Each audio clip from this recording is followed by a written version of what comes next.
Guys, Roy Costman, all the power, mind, body, and breath, and we're going to be having some fun in a bit. But first of all, I want to talk to you again about safety and a few things that I find useful around the safety piece. So, firstly and foremost, when you're doing this, if you're going to go out and you're going to get friends involved, and this, I see this quite often, wild swimming groups. It's a really good idea for somebody to have some level of first aid training. It's not something you're going to do necessarily, but really useful. Get yourself a first aid kit. If you're going out into nature and you're going to go, climbing over rough trails to actually go out and get to the cold exposure area, have a first aid kit. You never know when you're going to need it. So, first aid, really good idea.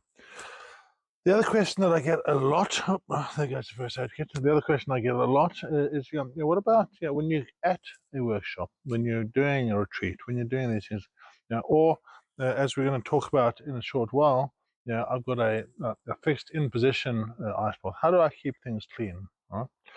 Now, there's a range of ways to do that. You'll see, you might not see because it's hiding behind the plant, but there's a pool filter.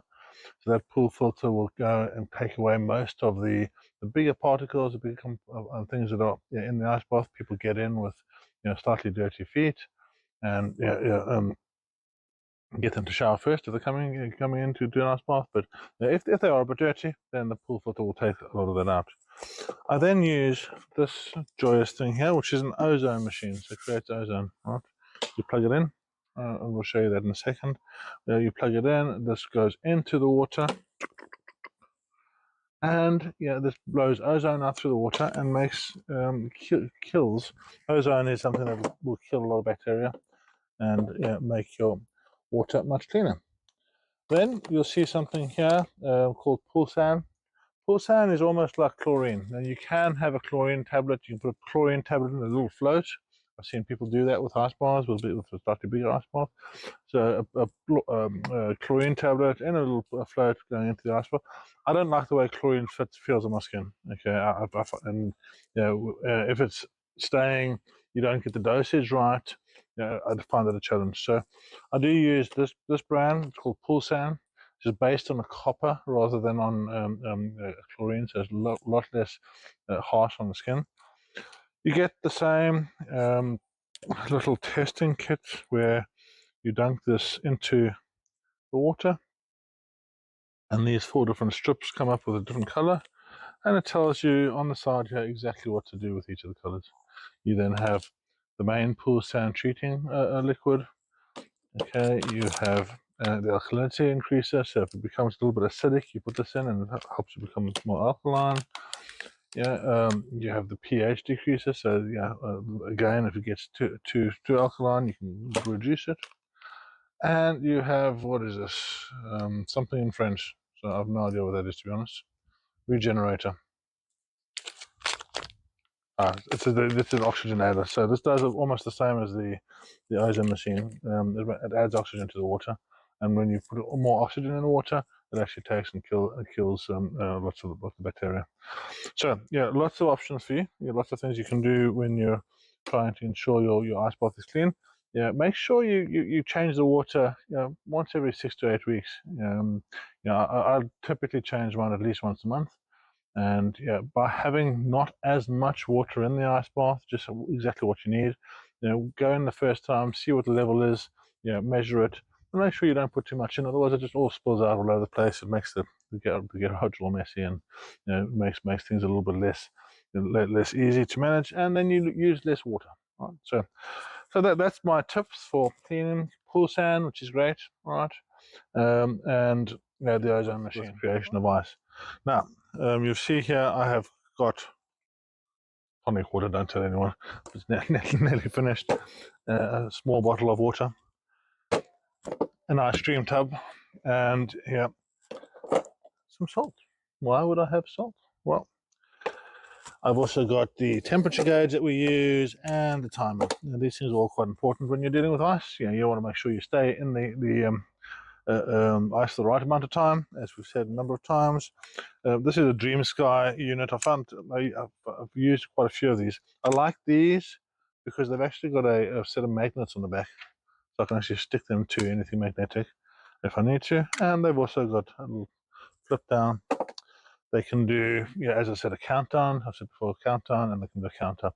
And you need to be very sure about your amount of time in the cold exposure.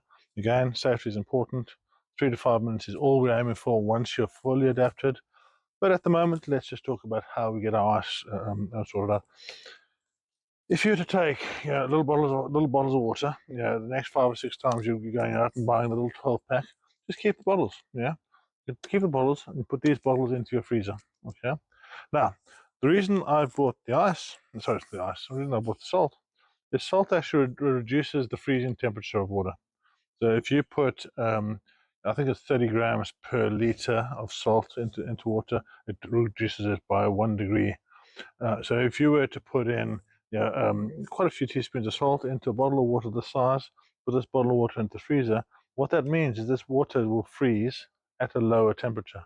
Therefore, when you put this into your ice bath, just as this bottle, you'll get a lower temperature transferring to the water, and you get down to temperature quicker. Okay, and then you simply take the same bottle, put it back into the freezer again, and you're just using it again and again and again. Okay. One of the things I found quite useful. That takes a little bit longer. You need to leave about 40 minutes after you take the ice, the bottles, and put them into the ice bath. You need to do about 40 minutes. However, if you do something like this is just an ice cream container. If you fill up an ice cream container with water and then freeze it, you've then got little mini icebergs, and the mini icebergs are great. Because what you're transferring the temperature quicker because it's directly water, so it's ice to water. But what I find is quite useful at the end of the time when you're doing this, you can just take those icebergs and put them back into your container and put it back into your freezer. Right? They also stack nicely, so it's easier to stack. I mean, the bottles aren't too bad, but you do lose a bit of space. And if you're doing this regularly, I strongly recommend you get yourself a chest freezer. And the chest freezer just gives you much more opportunity, right? We will talk at one point about converting your chest freezer into a cold plunge, but there's an entirely different whole big chapter on that. So again, what we have here, a couple of different bottle sizes, ice cream containers, Tupperware dishes, anything you can do to make ice in.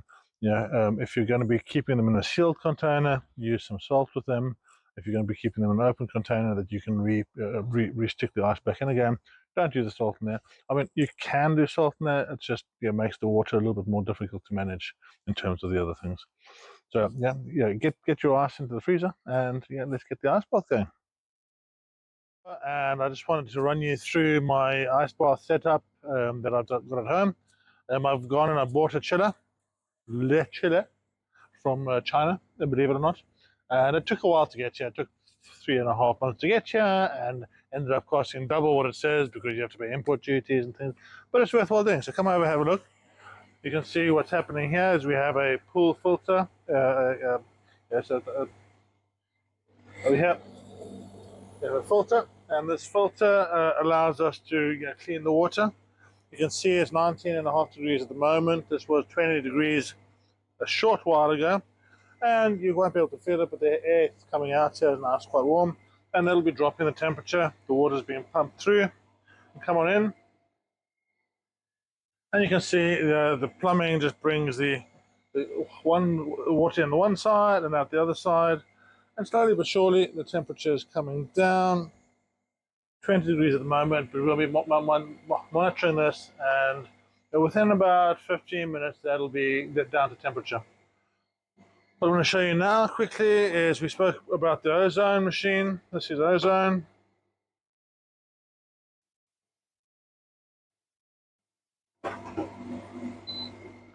So I'm going to put this on for 30 minutes. See 30 minutes there. And if you follow me through, this is now blowing ozone-rich air out here. And we stick it in there. And if you have a look, you can actually look in here. You can see this is blowing air into. Oh, and there I have a. Oh, the spider didn't make it, I'm afraid.